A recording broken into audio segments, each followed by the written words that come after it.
Boom, boom, boom, boom, boom, boom, boom, boom, boom, boom, boom. None of that.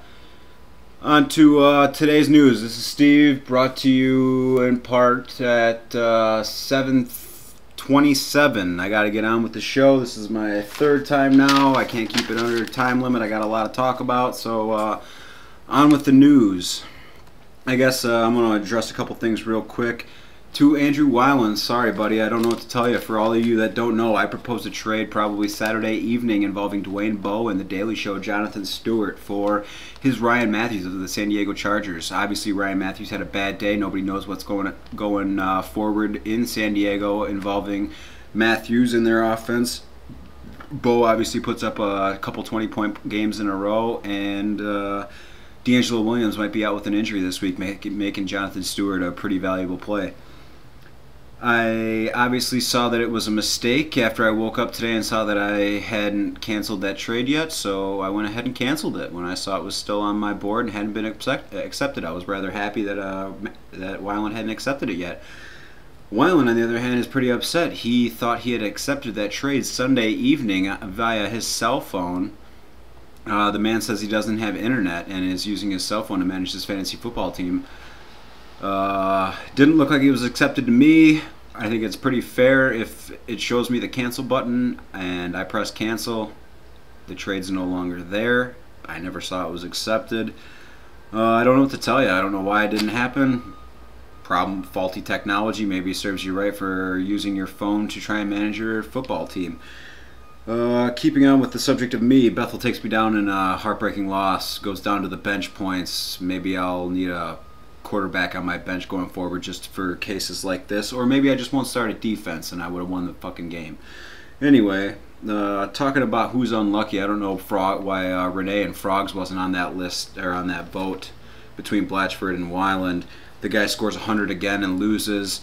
CJ, I know the guy's a stud. I'm not trying to deny that. I love watching the guy play football, but he obviously hasn't put up superstar numbers like he did last year. Hopefully, for his sake, he can repeat last year's performance and start putting up some pretty big numbers to help him win these games.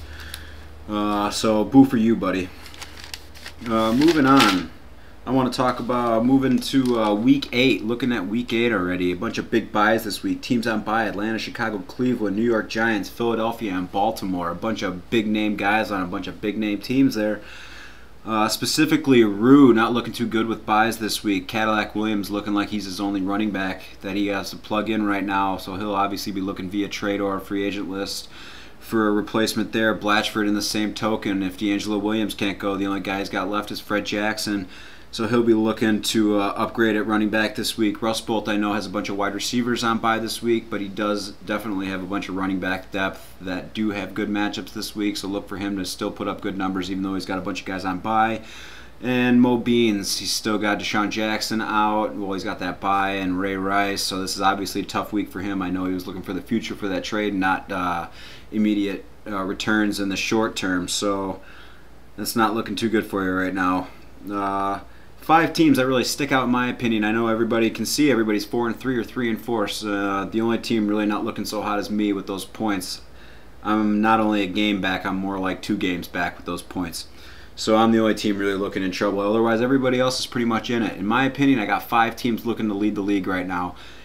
The scariest teams that I really don't want to face when it comes down on a week-to-week basis. In no particular order, I'm going with Rue, Grunt, the Turds, Scribe, and Frogs.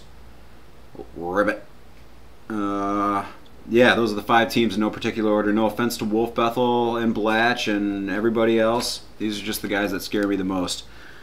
I want to move on. These are a bunch of the notes that you're probably going to see. They're probably talking about ad nauseum on ESPN. That's why I don't want to talk too much about it. Romo out. That obviously hurts Renee. You're going to want to downgrade Miles Austin and Des Bryant now. I actually think this might be a big up boost for Felix Jones. They might realize they need to run the ball in Dallas, so look for him to maybe possibly get more carries and get a boost in production. Favre, 2 fractures in his ankle.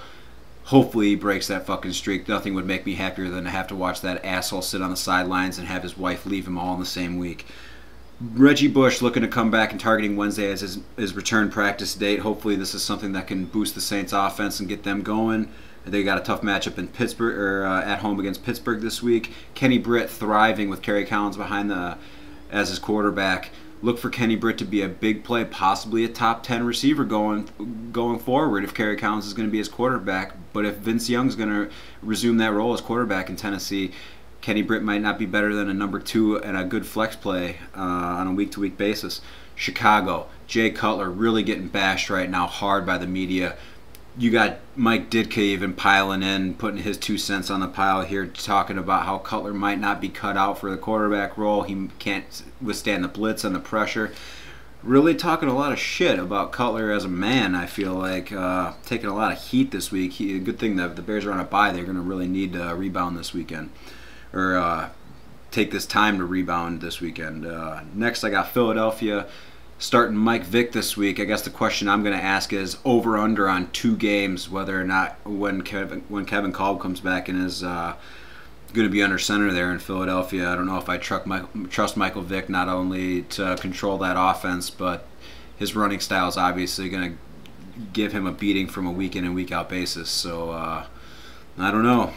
If you're going to have one or the other, I guess I might want Vick at this point, but you never know what's in store for the Philadelphia Eagles in the coming weeks. That's just what's going on in probably ESPN and everywhere else. That's probably what they're talking about. What I personally am wanting to talk about, what I'm thinking about, big win Atlanta at home. They're proving that they're probably a top NFC contender right now. They're going into their bye week this week with a big victory. Curtis Lofton, like I was talking about earlier, 2 forced fumbles. I believe they turned one into a touchdown, one into a field goal. But either way, the guy made an immediate impact on that defense and helped Atlanta to a victory. Everybody's talking about the New Orleans Saints losing this game this week to the Cleveland Browns. What I want to talk about is Colt McCoy getting his first NFL victory this week. Stat line, 9 of 16, 74 yards. Doesn't look good. No touchdowns, no interceptions. The guy controlled the ball, let his defense win that game for him. The Cleveland Browns, as a franchise, are looking on the up and up. Maybe they found their Mark Sanchez, their Sam Bradford, their Matthew Stafford. Maybe Colt McCoy is that guy in Cleveland. They're really hoping so. Probably not going to have a good record this year. They'll probably have a pretty good draft pick up in the next coming year. They're going to probably want to look to rebuild in their defensive, offensive line and up front, but look for that team to really, that franchise as a whole, to rebound in the next couple of years if Colt McCoy is the answer. Ryan Torain out of Washington, 125 yards on 20-plus carries. This obviously is good news for Barnes.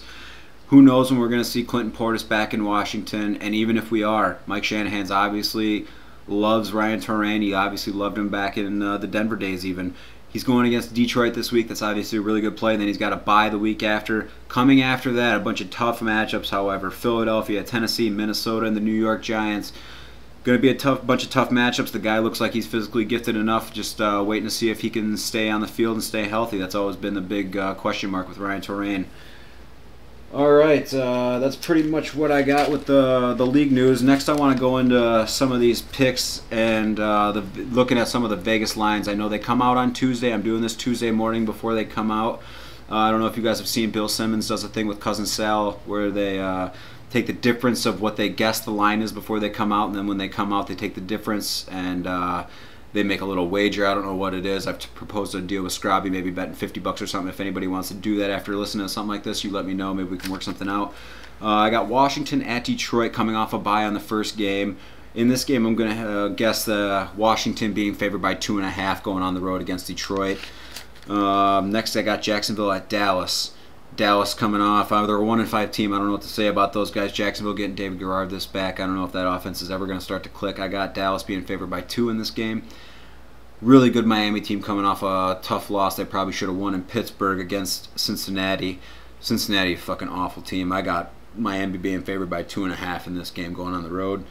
Buffalo at Kansas City. Buffalo obviously looked a lot better last week. C.J. Spiller is obviously going to be a weapon there, and Fred Jackson looks really good. Lee Evans has always been good at the wide out spot. He's just never had anybody to throw him the ball. Ryan Fitzpatrick might be that guy. I got Kansas City being favored by 10 points in this game. I might be a little low even there. I might be even a little higher. Kansas City really looking good, especially at home with that 3-0 record at home this year. Then I got Carolina at St. Louis. St. Louis obviously looking pretty good this year at home. They're 3-1 at home, getting their only 3 victories there. I'm going to have St. Louis favored by 5.5 in this game. I got Denver going into San Francisco. San Francisco being 1-6. Who would have thought that at the beginning of the year? Denver, everybody think it was a pretty good team in the first couple of weeks of the season. As a 2-5, obviously pretty disappointing for them. I'm going to have San Francisco being favored by 1 in this game. And now that I say that, I probably am wrong on that. Denver's probably going to be favored in this game. I would guess. I'm still going to go with San Francisco being favored -1 like I have it, but in retrospect, I might have Denver being favored by 1 in that game. Big game for Green Bay coming up, going into New York. Jets coming off a bye. Normally the bye team's got a pretty good record going in at home. I'm going to have the Jets favored by 7 in this game. Tennessee at San Diego at home. San Diego, pretty good home team generally. I'm going to have that tough Tennessee defense being favored here by 4.5. However, then I got Tampa Bay at Arizona. I'm going to roll the dice on this one, go with that green slot and that 0-0 and say pick 'em for this game. Next, I got Minnesota at New England. The 5-1 Patriots are 3 at home this year. I know their defense looks like shit. I'm going to have them favored by 6.5, but look for that number really to go up if they say that Brett Favre's not going to play in this game. I don't know if I trust Tavares Jackson. Bill Belichick will be able to confuse someone like him. I don't know. He's not really an NFL quarterback in my opinion. Next, I got a 4-2 Seattle Seahawks. Who would have thought that happened? And going into Oakland after that big 59-point performance this week. Oakland looking pretty good. Usually a pretty good team at home. However, I'm going to have Seattle being favored by 1 in this game. Next, I got the 5-1 Pittsburgh Steelers, who should have lost last week, at the New Orleans Saints. Who knows what New Orleans is going to do? But I'm going to obviously have Pittsburgh favored in this game by 3.5. I'm going to cut this short. I'm going to try and get this in, so fuck you, Rusty.